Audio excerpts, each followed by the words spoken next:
नमस्कार मैत्रिणींनो, pinkies kitchen मराठीमध्ये तुमचे स्वागत आहे। आज आपण बनवणार आहोत उपवासाला चालणारी शेंगदाणा चटणी।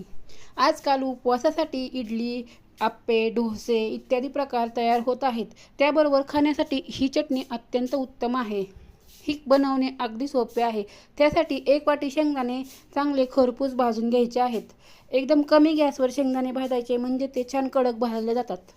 शेंगदाणे गार झाले की ते आपण असे चोळून त्याचे सालपट काढून घेणार आहोत। सालपट असले की चटणी लालसर दिसते। सालपट काढून ते पाकडून घ्यायचे आहेत। एखादा शेंगदाणा जर कलर वेगळा वाटला तर तो फोडून बघायचा, म्हणजे तो कडवट असला तर काढून टाकायचा, नाहीतर चटणी कडवट होते। ही चटणी तुम्ही शाबूबरोबर देखील खाऊ शकता। एकदा नक्कीच बनवून बघा आणि कमेंट करून नक्की सांगा की चटणी कशी वाटली। मिक्सरच्या भांड्यामध्ये शेंगदाणे घ्यायचे आहेत।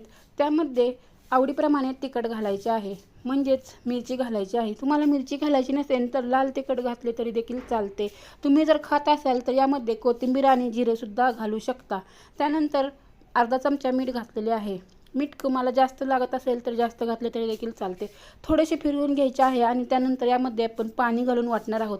पाणी घातल्यानंतर अशा प्रकारे चटणी होत आहे।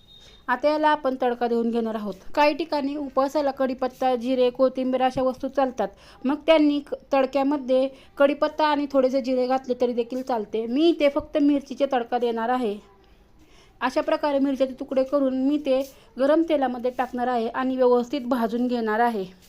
छान भाजले की आपण हा तडका आता चटणीमध्ये घालणार आहे। तुम्हाला जर चटणीमध्ये आंबट गोडपणा हवा असेल तर यामध्ये अर्धे लिंबू पिळून थोडीशी साखर टाकायची, म्हणजे चटणीला वेगळीच चव येते, आंबट गोड तिखट। चटणी तुम्हाला कशी वाटली नक्की कमेंट करून सांगा। व्हिडिओ आवडला असल्यास व्हिडिओला लाईक करा। याच प्रकारच्या नवनवीन रेसिपी पाहण्यासाठी आपल्या चॅनलला सबस्क्राईब करून ठेवा। पुन्हा भेटूयात नवीन व्हिडिओमध्ये नवीन रेसिपीसहित। तोपर्यंत धन्यवाद।